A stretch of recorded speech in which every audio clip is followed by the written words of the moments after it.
El señor Joan Ignasi Pla dimitió como líder del PSOE-PSPV después de perder las elecciones valencianas de 2003 y de 2007, 2 veces seguidas, contra el candidato popular, señor Francisco Camps, y después de que el grupo Prisa hiciera una campaña contra él por considerar que había sido beneficiado por un empresario amigo suyo. El meu sacrifici serveix per a que la enorme maquinària mediàtica que mou esta virulenta campanya de acoso i derribo pare, pues el meu sacrifici val la pena. I quan uno té la raó, i estic absolutament convençut de que la tinc, la justícia, la història posen a cadascú en el seu lloc.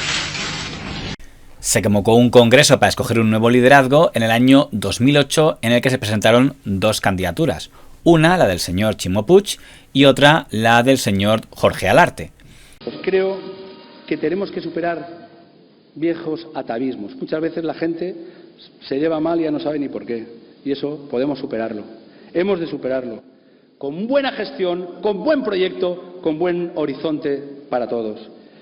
Esta comunidad tiene que ser grande, capaz de salir de una crisis profunda. Y por eso tenemos necesariamente que estar juntos. Lo hemos probado todo. Cambiamos un candidato y lo volvemos a cambiar y nunca repetimos. Lo cambiamos y lo volvemos a cambiar y uno está en las Cortes y el otro no, y ahora sí, y ahora otro. Y el resultado no es bueno. En principio parecía que la del señor Ximo Puig era más fuerte, pero el señor Alarte tenía un apoyo fundamental, y es que en ese momento le apoyaba la dirección nacional, porque quien ocupaba el cargo de secretario de organización del PSOE en la Ejecutiva Federal del señor Zapatero era una valenciana, la señora doña Leire Pagín, y tanto ella como su madre apoyaban la candidatura del señor Alarte. Por eso, cuando el señor Alarte se impuso en una votación ajustada al señor Ximo Puig, se entendió como un triunfo de la señora Leire Pagín. Siendo el señor Alarte, líder del PSPV-PSOE, estalla el caso Gürtel, un caso de corrupción en el Partido Popular de una empresa de eventos que a cambio de adjudicaciones daba regalos y sobornos y que afectó con gran fuerza al Partido Popular en la Comunidad Valenciana. ¿Tú tienes alguna cosa por todavía pendiente para enviar al señor Camps? No, ¿verdad? Solamente no. Ropa de arriba y lo que me habíais traído aquí, ¿vale? Perfecto. Sí, o sea, ahora bien, he estado haciendo otra compra también en videojuegos. Vale. Pero lo tiene todo Córdoba ya. Aquí ya está todo, o sea, para llevárselo aquí. Ni mi empresa, ni yo, nunca hemos regalado ningún traje a ninguno de los 4 imputados en esta causa. Señor Camps, ¿se paga usted sus trajes? Claro que me pago mis trajes. Yo me pago mis trajes. Entonces, ¿a qué cree usted que viene todo lo que se ha montado en los últimos tiempos? No lo sé.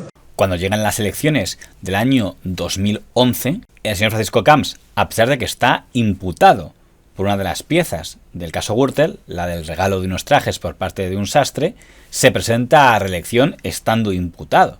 Y es verdad que la investigación contra el señor Camps es bastante floja en comparación a otras que había en la trama Gürtel, pero aunque directamente al señor Camps solo le afecte una causa menor, la de los trajes, en su lista hay hasta 11 personas imputadas y algunas con acusaciones bastante fuertes, porque directamente lo que se acusa no es que les han podido regalar un traje, sino directamente se les acusa de haber recibido sobornos.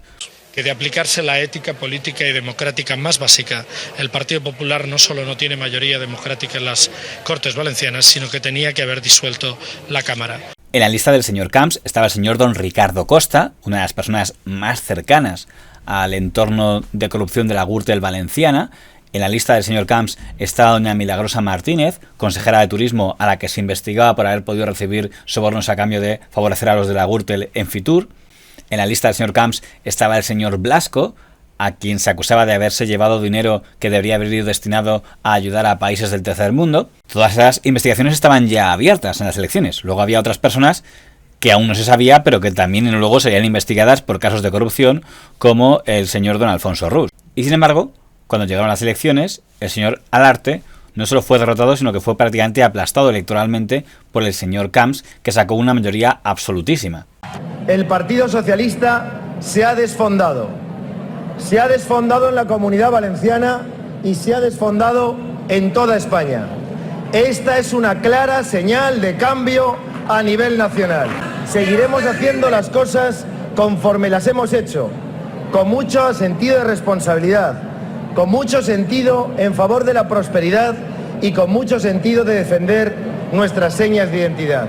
Complicada porque hemos tenido que comparecer a las urnas gestionando desde el Gobierno la peor crisis económica de las últimas décadas. Hay que reconocer a estas alturas que el Partido Popular de España ha conseguido que el debate se centrara ahí, sistemáticamente, injustamente también, y no donde tocaba. Los tiempos y los momentos difíciles son para dar la cara y los tiempos y los momentos difíciles son para asumir la responsabilidad y para tirar para adelante. No pudo disfrutar mucho tiempo de esa victoria el señor Camps, porque poco después se dictaminó que tenía que sentarse en el banquillo de los acusados por el caso de los trajes, y la Dirección Nacional del Partido Popular, del señor Rajoy, consideró que no era adecuado que un presidente autonómico se sentara en el banquillo de los acusados, con lo que si iba al banquillo tenía que dimitir, y el señor Camps dimitió. Dejo la presidencia de la Generalitat. La dejo en este mismo instante. Inocente. Completamente inocente. Mariano Rajoy ha dejado claro ante España en su mala gestión, en su irresponsabilidad de esta tremenda crisis institucional y política en la Comunidad Valenciana derivada de la corrupción política, su incapacidad como líder y su incapacidad para tomar decisiones. Ahora parece que quiere volver, habrá que ver cómo le va. Pero aquella derrota afectó duramente al señor Alarte, que pese a ello intentó volver a presentarse a reelección en el siguiente congreso del PSPV, donde volvió a enfrentarse con el señor Ximo Puig. Pero uno, arrastraba una derrota importante, y dos, ya no existía doña Leire Pajín, porque para ese momento el zapaterismo se había desmoronado y había un nuevo secretario general del PSOE, que era don Alfredo Pérez Rubalcaba, y un nuevo secretario de organización, que no era valenciano, que era el señor don Óscar López, y que tenía más interés en trastear en la Federación de Castilla y León que hacerlo en la de Valencia. Som l'única força capaç de plantar-li cara a la dreta. No hi ha cap alternativa a la dreta que no sigui el Partit Socialista, que ningú s'enganye. Lo altres són altres coses, però no l'alternativa real a la dreta. ¿Cómo era aquello, Ximo, cómo es lo que le dijo Rajoy a Camps? ¿Os acordáis? Estaré contigo, delante, al lado, detrás. No, Ximo, yo voy a estar trabajando contigo, codo con codo, para sacar adelante la comunidad, para crear una alternativa, para hacer una oposición útil y para decirle a los ciudadanos de esta comunidad que los socialistas tenemos un proyecto para ganar.